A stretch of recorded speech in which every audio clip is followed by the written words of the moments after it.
बहुत स्वागत है आप सभी का। मैं हूं आपके साथ ज्योति यादव। देखिए, हरियाणा में 9 नगर निगम समेत 40 निकाय को लेकर रविवार यानी कि कल 2 मार्च को मतदान हुआ। चुनाव आयोग के अनुसार शाम रात 7 बजे तक 46.5% मतदान हुआ। तो वहीं आयोग का कहना है कि मतदान शांतिपूर्ण रहा और कहीं से भी किसी अप्रिय घटना की जानकारी नहीं मिली।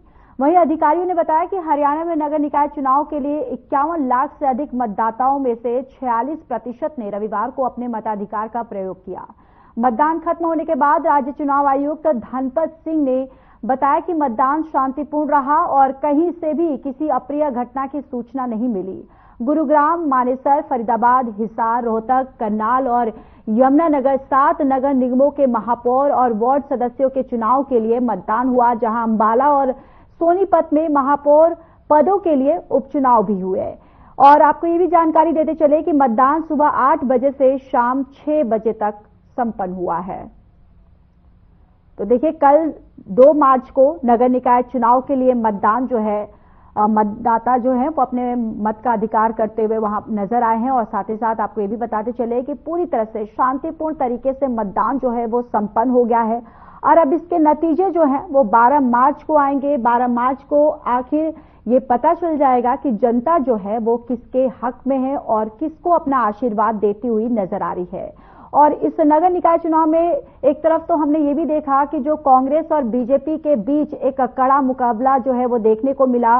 एक दूसरे पर वार पलटवार का दौर जो है वो भी देखने को मिला कि किस तरीके से बीजेपी और कांग्रेस आमने सामने दिखी, एक दूसरे की गलतियों को, कमियों को यहां पर पूरी तरह से कांग्रेस जो है वो बीजेपी सरकार को जल समस्या हो या फिर सड़क समस्या हो, बिजली समस्या हो, ये तमाम समस्याओं को लेकर इस नगर निकाय चुनाव में प्रदर्शन करते हुए और अपने पार्षदों के लिए यहां पर वोट की अपील करते हुए इस दौरान उन्होंने बहुत ही पुरजोर तरीके से ये तमाम मुद्दे जो है उठाए और बीजेपी को घेरते हुए कांग्रेस जो है वो साफ दिखाई दी। लेकिन वहीं यहां पर बीजेपी की अगर बात करें तो बीजेपी इस नगर निकाय चुनाव को लेकर पूरी तरह से आश्वस्त नजर आई।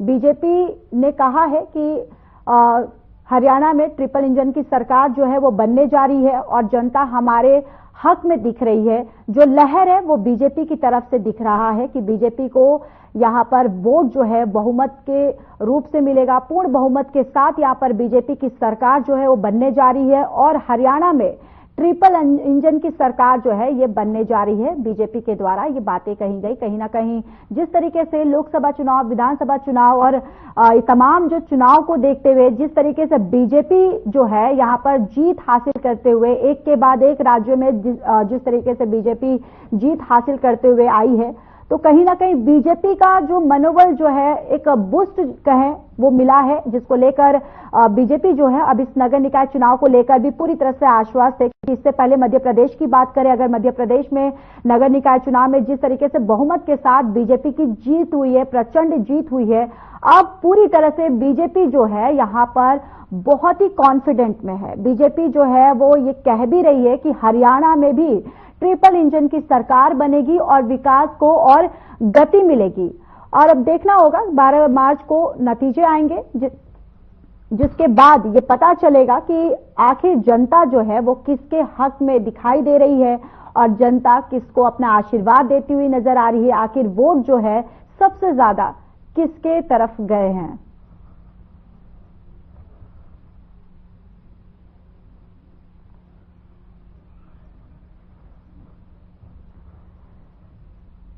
तो कल 2 मार्च को नगर निकाय चुनाव हरियाणा में संपन्न हुआ और धनपत जो चुनाव आयोग के हैं वरिष्ठ अधिकारी, उन्होंने भी आके सामने मीडिया के सामने आके उन्होंने कहा कि चुनाव जो है वो पूरी तरह से अप्रिय घटना कोई भी नहीं हुई है और बहुत ही शांतिपूर्ण तरीके से संपन्न हो गया है, जिसको लेकर उन्होंने खुशी जो है वो जाहिर की है। और देखिए, यहाँ पर जो मतदान करने के लोग जो है, मतदाता जो है वो काफी बढ़ चढ़ कर यहाँ पर मतदाता जो है अपने मताधिकार का इस्तेमाल करते हुए दिखाई दिए, बूथ पर जाते हुए दिखाई दिए।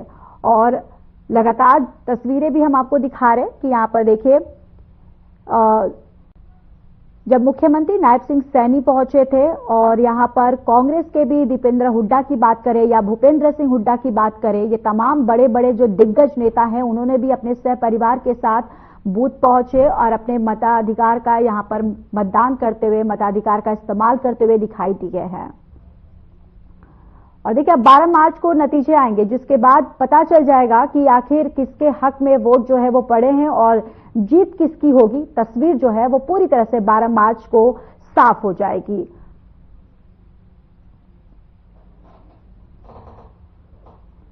और वहीं बात करें कांग्रेस की, तो भूपेंद्र सिंह हुड्डा जिस तरीके से उन्होंने मीडिया के सामने आके बीजेपी को घेरते हुए वो नजर आए, उन्होंने कहा कि नगर निकाय चुनाव जो है वो इतने समय के बाद एक तो किया जा रहा है, कहीं ना कहीं यहाँ पर बीजेपी सरकार की फेलियर वो बताते हुए नजर आए।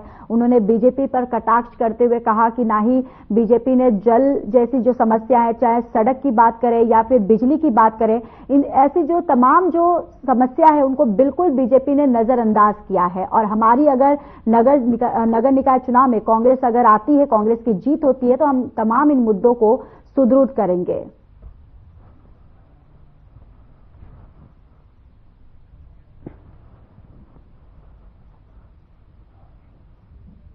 चलिए, अब इसी पर ज्यादा चर्चा करने के लिए हमारे खास मेहमान जो है वो भी जुड़ चुके हैं। बीजेपी से रामराजी शर्मा हमारे प्रवक्ता जो हैं वो जुड़ चुके हैं और नीरज गुप्ता प्रवक्ता कांग्रेस से जुड़ चुके हैं। आप दोनों का बहुत बहुत स्वागत है।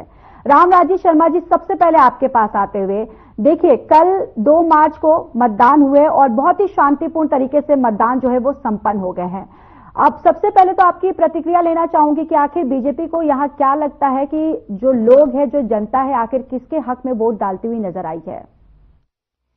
देखो, पहले तो मैं हमारे प्रदेश की देव तुल्य जनता जनार्दन का हार्दिक आभार प्रकट करूंगा। उन्होंने भाईचारा बनाए रखा, आपसी तालमेल मजबूत रखा, कोई अप्रिय घटना नहीं हुई।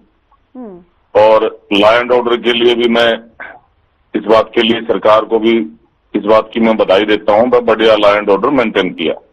दूसरा, जिस तरह से हरियाणा की बेटी को दिल्ली का मुख्यमंत्री बनाया, उससे हमारी महिला शक्ति में बहुत भारी जोश है और हरियाणा की 36 बरादरी में जोश है, क्योंकि हरियाणा 3 जगह से दिल्ली से अटैच है। और इस बात के लिए प्रदेश की जनता ने विश्व के सबसे लोकप्रिय और ताकतवर प्रधानमंत्री आदरणीय नरेंद्र मोदी जी का हार्दिक आभार प्रकट किया और उसका असर हरियाणा में भी पड़ा। और जिस तरह से लोगों में जोश था, मैं समझता हूं हर जगह कमल खिलने जा रहा है।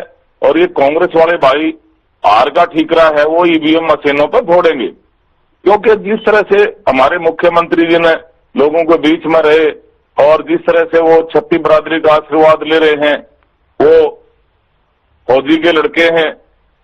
और उसके बाद में हमारे ताऊ जी ने किसानी करी, माननीय मुख्यमंत्री जी ने, दोनों भाइयों ने किसानी करी।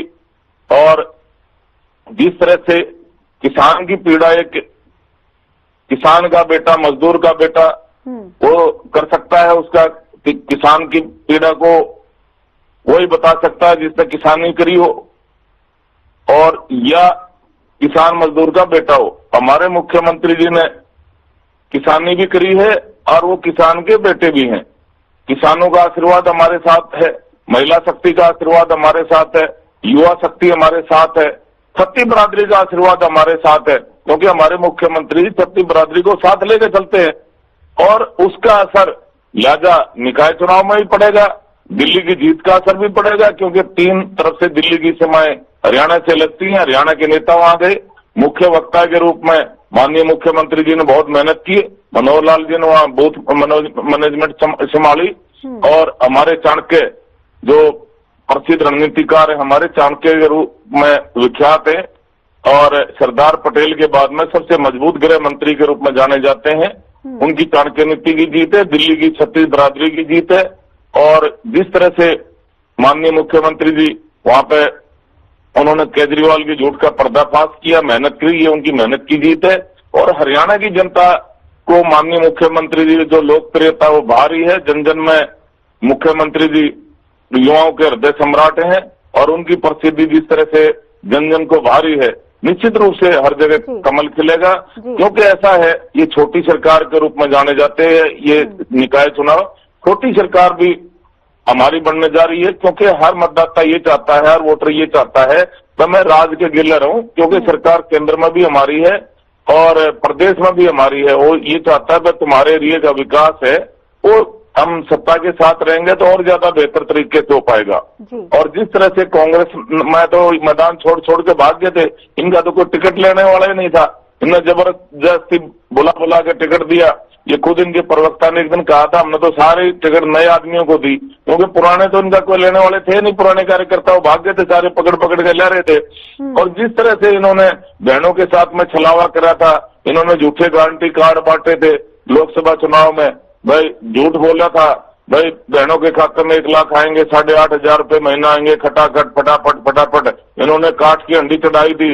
आरक्षण खत्म कराया जा रहा है, झूठ बोला, इन्होंने झूठ बोला, आरक्षण खत्म किया जा रहा है, भाई संविधान बदला जा रहा है।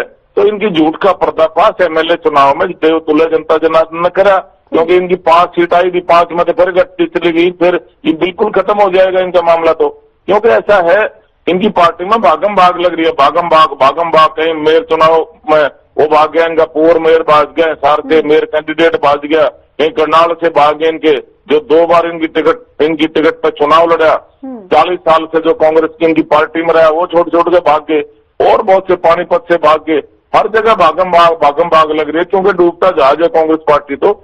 और देवतुल्य जनता जनार्दन के आशीर्वाद से हर जगह कमल खिलने जा रहा है, और ऐसे ही हम जनता की सेवा करते रहेंगे, जनता हमारे को आशीर्वाद देती रहेगी। आने वाले 30-40 साल तक हमारी सरकार ऐसे ही चलती रहेगी, क्योंकि केंद्र में भी जिस तरह से विश्व के सबसे लोकप्रिय और ताकतवर प्रधानमंत्री आदरणीय नरेंद्र मोदी जी काम कर रहे हैं, विदेश में डंका बजाया, आर्थिक दृष्टि से मजबूत हुए हैं, एक भव्य ऐतिहासिक राम मंदिर का निर्माण हुआ है, रक्षा क्षेत्र में आत्मनिर्भर हुए हैं, धारा 370 और 35 से जम्मू कश्मीर से हटाई गई है। और ऐसे ही हरियाणा में भी माननीय मुख्यमंत्री जी, हरियाणा एक, सबका साथ, सबका विकास, सबका विश्वास, इस पैटर्न पर हमारी सरकार काम कर रही है। छत्ती बरादरी को साथ लेकर चल रहे हैं। युवाओं को जिनकी 3 पीढ़ी खाली चली गई, कोई चपरासी नहीं लगा था, आज बिना खर्ची बिना पर्ची के मेरिट के आधार पर वो बच्चा क्लास 1 अफसर लग रहा है। ये अपना आप में गौरव की बात है। आज किसान का बेटा, मजदूर का बेटा, गरीब का बेटा हमारी पार्टी में संभव है, वो हमारे देश का प्रधानमंत्री बन सकता है, हमारा मुख्यमंत्री बन सकता है, एक आदिवासी महिला हमारे देश की राष्ट्रपति बन सकते हैं, ये भाजपा में संभव है। इनके यहाँ तो राजा का बेटा राजा बनेगा, एमपी का बेटा एमपी बनेगा, सीएम का बेटा सीएम बनेगा।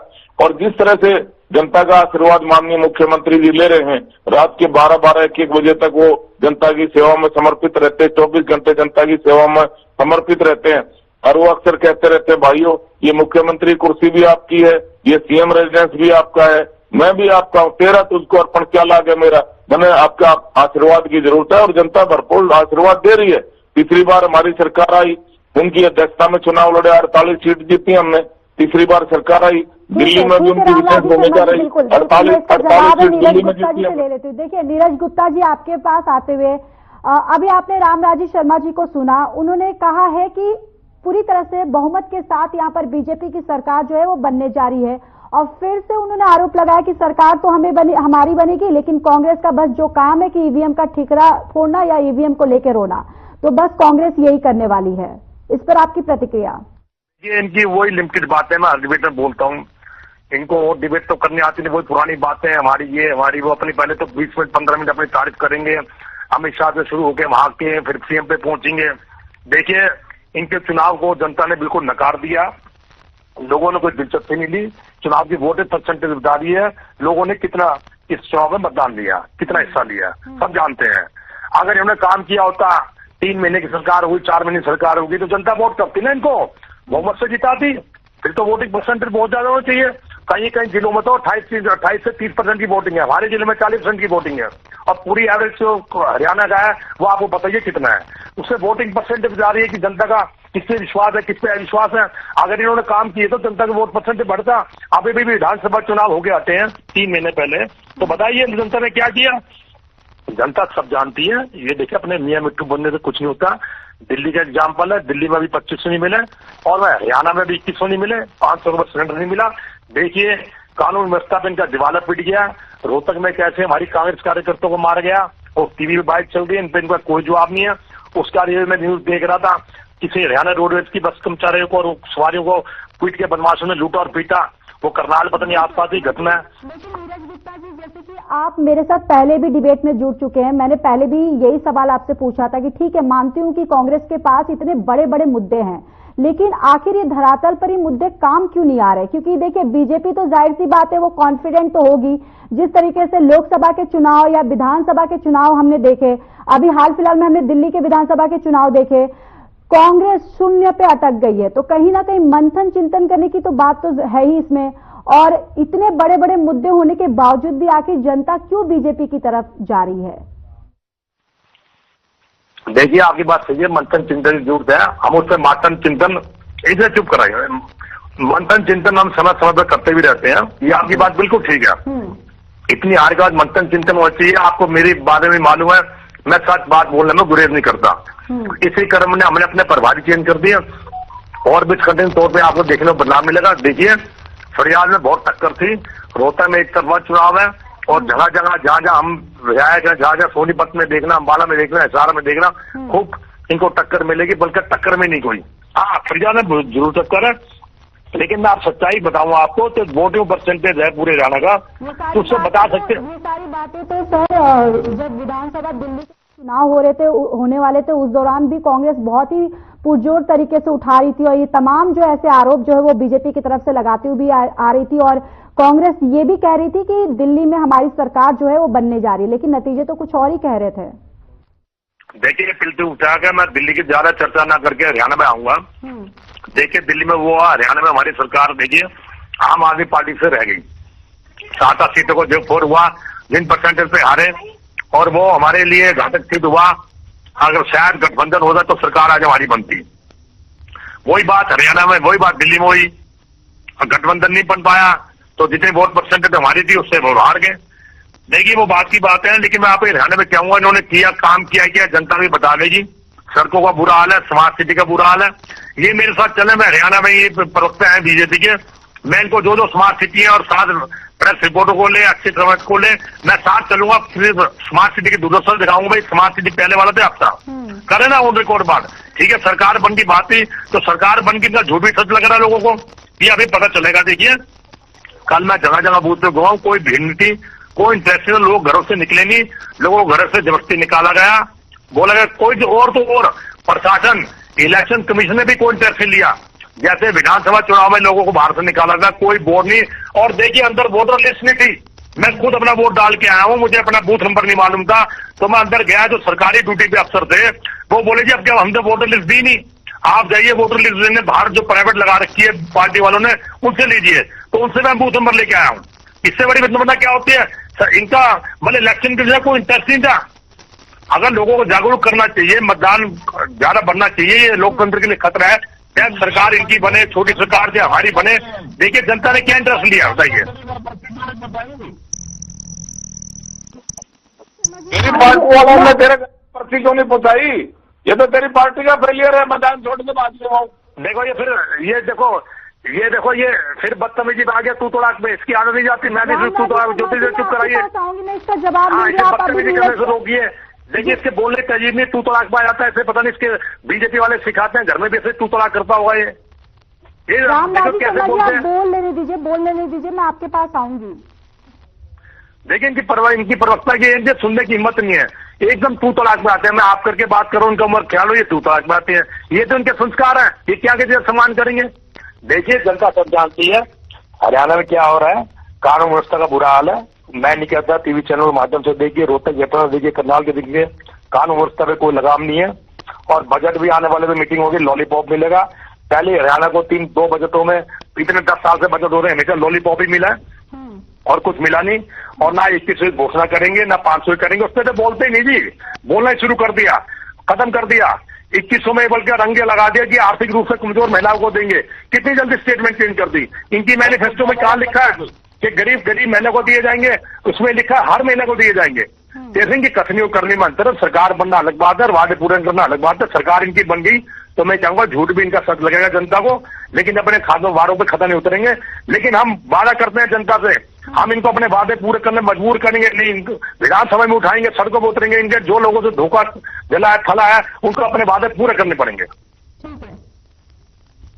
रामराज शर्मा जी आपके पास आते हुए देखिए, उन्होंने कानून व्यवस्था की बात की और उन्होंने ये भी कहा कि जो वादे जो बीजेपी जो है जो वादे करती है लेकिन धरातल पर उसको कायम नहीं करती है, ये भी आरोप उन्होंने लगाया।